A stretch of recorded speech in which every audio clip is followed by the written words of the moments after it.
নমস্কাৰ, এই মুহূৰ্তত আহি পৰিছে অসমবাসী ৰাইজৰ কিবা এটা গুৰুত্বপূৰ্ণ খবৰ। অসমৰ লাখ লাখ ধনী দুখীয়া পৰিয়ালৰ বাবে এটা ডাঙৰ খবৰ। অৰ্থাৎ কাইলৈ হৈছে 1 আগষ্ট আৰু 1 আগষ্ট তাৰিখে অৰুণোদয় আঁচনি 3 জৰিয়তে মহিলাসকলৰ বেংকত সোমাব 17,500কৈ টকা। লগতে কিছুমান মহিলাই লাভ কৰিব 2,500 টকা আৰু কিছুমানে লাভ কৰিব 17,500কৈ টকা। কিন্তু এইকেইটা কাম কৰক নহ'লে নাপাব অৰুণোদয় আঁচনিৰ টকা। লগতে কৃষকসকলৰ বাবে এটা সুখবৰ, চৰকাৰে দিব ক্ষতিপূৰণ। লগতে ৰাজ্যৰ যিসকল দুখীয়া দৰিদ্ৰ পৰিয়াল এতিয়ালৈকে চৰকাৰী ঘৰ পোৱা নাই তেওঁলোকৰ বাবে এটা ভাল খবৰ, নতুনকৈ লাখ লাখ পৰিয়ালে পাব চৰকাৰী ঘৰ। গতিকে ভিডিঅ'টো সম্পূৰ্ণ চেষ্টা কৰক, ভালদৰে বুজি লওক। তো বলক ভিডিঅ'টো আৰম্ভ কৰোঁ। আৰু আজিৰ প্ৰথমটো খবৰ হৈছে ৰাজ্যৰ লাখ লাখ দুখীয়া দৰিদ্ৰ পৰিয়ালৰ বাবে এটা ডাঙৰ খবৰ, কিয়নো আজি মুখ্যমন্ত্ৰী ডক্টৰ হিমন্ত বিশ্ব শৰ্মাই অৰুণোদয় আঁচনিক লৈ ডাঙৰ ঘোষণা কৰিলে। কাইলৈ হৈছে 1 আগষ্ট আৰু 1 আগষ্ট তাৰিখে অৰুণোদয় আঁচনি 3 জৰিয়তে মহিলাসকলৰ বেংকত সোমাব টকা। আপডেটটো চাই লওক। অৰুণোদয় আঁচনি হিতাধিকাৰীসকলৰ বাবে লাখ লাখ হিতাধিকাৰীসকলৰ বাবে সুখবৰ। 3 আগষ্টৰ পৰিৱৰ্তে 1 আগষ্টৰ পৰাই লাভ কৰিব অৰুণোদয় আঁচনি ধন। চৰাইদেউ, শিৱসাগৰ, যোৰহাট আৰু গোলাঘাট জিলাৰ হিতাধিকাৰীসকলে লাভ কৰিব অৰুণোদয় আঁচনি ধন। লগতে 1 আগষ্টৰ পুৱাতে 39 লাখ মহিলাৰ বেংক একাউণ্টত সোমাব অৰুণোদয় আঁচনি 3 জৰিয়তে 17,500কৈ টকা। 1 আগষ্টৰ পৰাই লাভ কৰিব অৰুণোদয় আঁচনি ধন। কোনসকল মহিলাই 17,500 লাভ কৰিব, কোনে কোনে 2,500 টকা লাভ কৰিব, আগলৈ চাওক। অৰুণোদয় আঁচনি লাখ লাখ হিতাধিকাৰীসকলৰ বাবে এটা ভাল খবৰ, কিয়নো 3 আগষ্টৰ পৰিৱৰ্তে 1 আগষ্টৰ পৰাই লাভ কৰিব অৰুণোদয় আঁচনি ধন। চৰাইদেউ, শিৱসাগৰ, যোৰহাট আৰু গোলাঘাট জিলাৰ হিতাধিকাৰীসকলৰ বাবে বিশেষকৈ ভাল খবৰ, কিয়নো এই 4 জিলাৰ পৰিয়ালে লাভ কৰিব সৰ্বমুঠ 17,500কৈ টকা। এই 4 জিলাৰ অৰুণোদয় আঁচনি হিতাধিকাৰীসকলে লাভ কৰিব 2,500 টকা অৰুণোদয় আঁচনি হিচাপে। লগতে 4 জিলাৰ বান পৰিস্থিতিৰ প্ৰতিটো পৰিয়ালে লাভ কৰিব 15,000কৈ টকা। অৰ্থাৎ এই 4 জিলাৰ পৰিয়ালে অৰুণোদয় আঁচনি আৰু 15,000 টকালৈ 17,500কৈ টকা লাভ কৰিব বুলি ফেচবুক লাইভ যোগে মুখ্যমন্ত্ৰী ডক্টৰ হিমন্ত বিশ্ব শৰ্মাই ঘোষণা কৰিলে। লগতে অৰুণোদয় আঁচনিক লৈ আহি গ'ল এটা সম্পূৰ্ণ নতুন নিয়ম। ফৰ্ম জমা, বেংক বিসংগতি বা যদি আপোনালোকে কিবা অসুবিধাত পৰি আছে, চিন্তাৰ কোনো প্ৰয়োজন নাই। ৰাজ্যৰ লাখ লাখ মহিলাৰ বাবে আন এটা ডাঙৰ খবৰ অৰুণোদয় আঁচনিক লৈ ঘোষণা কৰিলে। বান পৰিস্থিতিৰ মাজতেই মুখ্যমন্ত্ৰীয়ে কৰিলে এক গুৰুত্বপূৰ্ণ ঘোষণা। অৰুণোদয় আঁচনিৰ ফৰ্ম জমা, একাউণ্টৰ বিসংগতিক লৈ আপুনিও চিন্তিত নেকি? হিতাধিকাৰীসকলৰ প্ৰতিটো সমস্যা সমাধানৰ বাবে সাজু হৈছে ইতিমধ্যে ৰাজ্য চৰকাৰে। প্ৰতিটো বিধানসভা সমষ্টিত শীঘ্ৰেই নিযুক্তি দিয়া হ'ব অৰুণোদয় আঁচনিৰ বাবে এজনকৈ সহায়ক। ফৰ্ম দাখিল, বেংক একাউণ্ট আৰু অন্যান্য বিসংগতি পোনপটীয়াকৈ সমাধান কৰিব পাৰিব এতিয়াৰে পৰা সহায়কৰ জৰিয়তে পঞ্চায়তৰ যোগেদি। অৰুণোদয় আঁচনিক লৈ কিবা ওজৰ আপত্তি থাকিলেও অৰুণোদয় আঁচনি সহায়কৰ জৰিয়তে আপোনালোকে আপত্তি দিব পাৰিব। হাজাৰ হাজাৰ নতুন হিতাধিকাৰী মহিলাসকলৰ বেংক একাউণ্টত সোমাব ধন। চৰকাৰে পঞ্চায়তে পাতিব সভা, সভাত উপস্থিত থাকিলে পাব অৰুণোদয় আঁচনি ধন।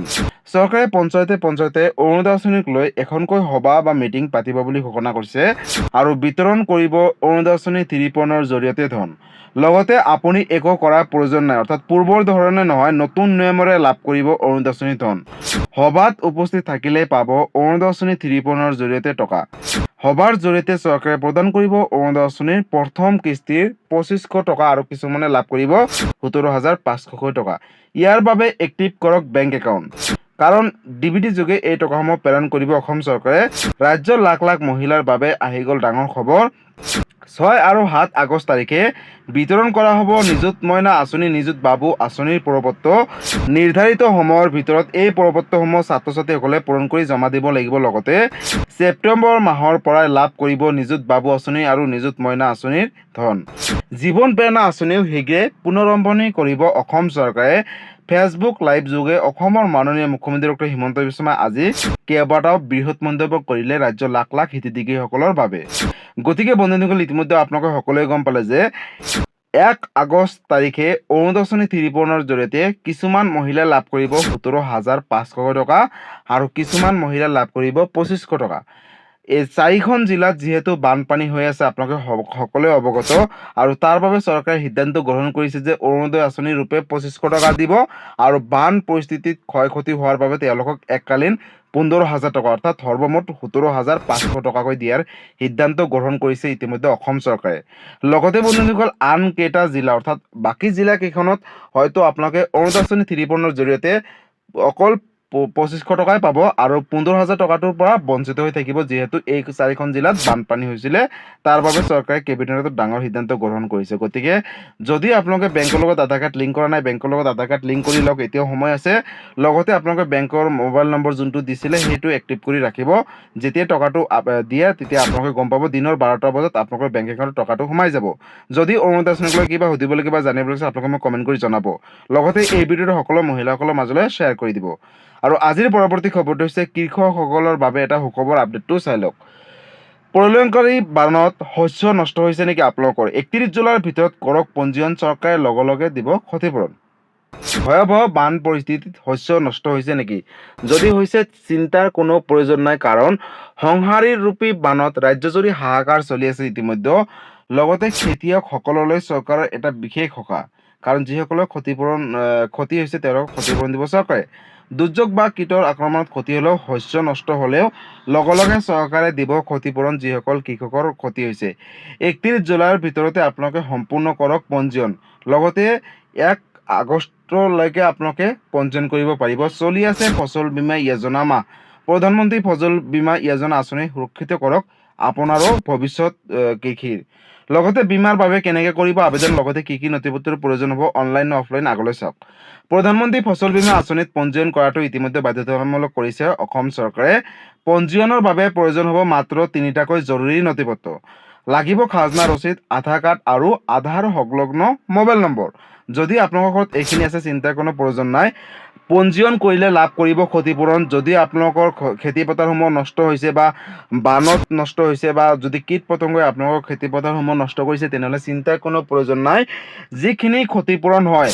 আৰু সেই ক্ষতিপূৰণ কিন্তু আপোনালোকক লাভ কৰিব ডিবিটি যোগে আপোনালোকৰ বেংক একাউণ্টত গতিকে ইয়াৰ বাবে CSC চেণ্টাৰ দোকানৰ সৈতে যোগাযোগ কৰি অনলাইনৰ মাধ্যমত আবেদন কৰিব লাগিব এই বিশেষ 3টা নথিপত্ৰ থাকিলে আবেদন কৰিব পাৰিব গতিকে কৃষকৰ বাবে এইটোতে ডাঙৰ আপডেট আছিলে আৰু আজিৰ পৰৱৰ্তী খবৰটো হৈছে ৰাজ্যজুৰি আন এটা ডাঙৰ খবৰ কিয়নো চৰকাৰী ঘৰ নোপোৱাসকলৰ বাবে অতিকৈ গুৰুত্বপূৰ্ণ খবৰ কাৰণ চৰকাৰে লাখ লাখ পৰিয়ালক দিব পকীঘৰ আপডেটটো চাই লওক আপুনি চৰকাৰী ঘৰ পালেনে নতুনকৈ 1 কোটি লোকে লাভ কৰিব চৰকাৰী পকীঘৰ অনলাইনত আবেদন কৰিব পাৰিব এতিয়াৰে পৰা আপুনি চৰকাৰী ঘৰৰ বাবে আবেদন কৰিছিলে নে যদি কৰিছিলে পোৱা নাই চিন্তাৰ কোনো প্ৰয়োজন নাই নতুনকৈ 1 কোটি লোকে লাভ কৰিব চৰকাৰী পকীঘৰ কেনেকৈ কৰিব ইয়াৰ বাবে আবেদন লগতে ক'ত কৰিব কি কি নথিপত্ৰৰ প্ৰয়োজন হ'ব অনলাইন অফলাইন দুয়োটা মাধ্যমতে পাৰিব আগলৈ চাওক লগতে 5 বিধ নথিপত্ৰৰে আপোনালোকে নতুনকৈ আবেদন কৰিব পাৰিব চৰকাৰী ঘৰৰ বাবে আবেদনকাৰীসকলৰ আধাৰ কাৰ্ড পৰিয়ালৰ সদস্যসকলৰ আধাৰ কাৰ্ড আয়ৰ প্ৰমাণপত্ৰ আবেদন কৰি সক্ৰিয় বেংক একাউণ্ট অৰ্থাৎ ডিবিটি লিংক থকা বেংক একাউণ্ট লাগিব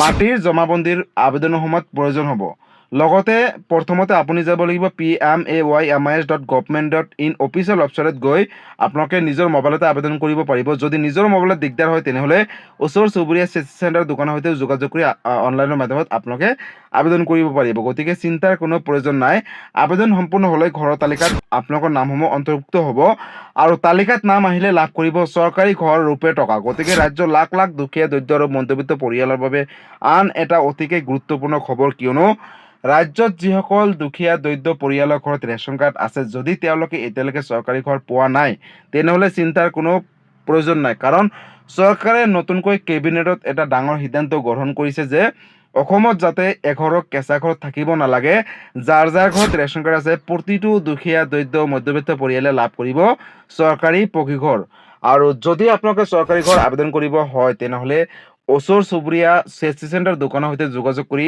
অনলাইনৰ মাধ্যমত চৰকাৰী ঘৰৰ বাবে আবেদন কৰক আৰু ইতিমধ্যে আবেদনৰ প্ৰক্ৰিয়াটো ৰাজ্যত চলি আছে লগতে আপোনালোকে নিজৰ গাঁও পঞ্চায়তত যোগাযোগ কৰি ৰাখিব অফলাইনৰ মাধ্যমত আবেদন কৰিব হ'লে আৰু ৰেচন কাৰ্ড থকা প্ৰতিটো পৰিয়ালে লাভ কৰিব চৰকাৰী পকীঘৰ যদি আপোনালোকে চৰকাৰী ঘৰ আবেদন কৰিছিলে কিবা কাৰণত আপোনালোকৰ নাম অহা নাই তেনেহ'লে অতি শীঘ্ৰে আবেদন কৰি লওক লগতে এই ভিডিঅ'টো সকলো মহিলা তথা সকলো ব্যক্তি অসমৰ মাজলৈ শ্বেয়াৰ কৰি দিব যাতে এই ভিডিঅ'টো চাই সকলোৱে এই আপডেটখিনিৰ কথা জানিব পাৰে গতিকে বন্ধুসকল আজি আছিল এইটো এটা ইনফৰ্মেটিভ ভিডিঅ' আৰু গুৰুত্বপূৰ্ণ খবৰ ভিডিঅ'টো চাই কেনেকুৱা পালে যদি ভাল পালে চেনেলটো নতুনকৈ আহিছে চেনেলটো ছাবস্ক্ৰাইব কৰিব লাইক কৰিব কিবা সুধিবলগীয়া বা জানিবলগীয়া আছে আপোনালোকে মোক কমেণ্ট কৰি জনাব মই নিশ্চয় ৰিপ্লাই দিবলৈ চেষ্টা কৰিম লগতে এই ভিডিঅ'টো আপোনালোকে ক'ৰ পৰা চাই আছে সকলোৱে কমেণ্ট কৰি জনাবলৈ নাপাহৰিব লগতে আপোনালোকৰ জিলাত বানপানী হৈছে নেকি যদি হৈছে এটা কমেণ্ট কৰি জনাব আৰু যদি হোৱা নাই তথাপি এটা কমেণ্ট কৰি জনাবলৈ নাপাহৰিব আৰু এই ভিডিঅ'টো ৰাজ্যৰ সকলোৰ মাজলৈ শ্বেয়াৰ কৰি দিব ধন্যবাদ জয় আই অসম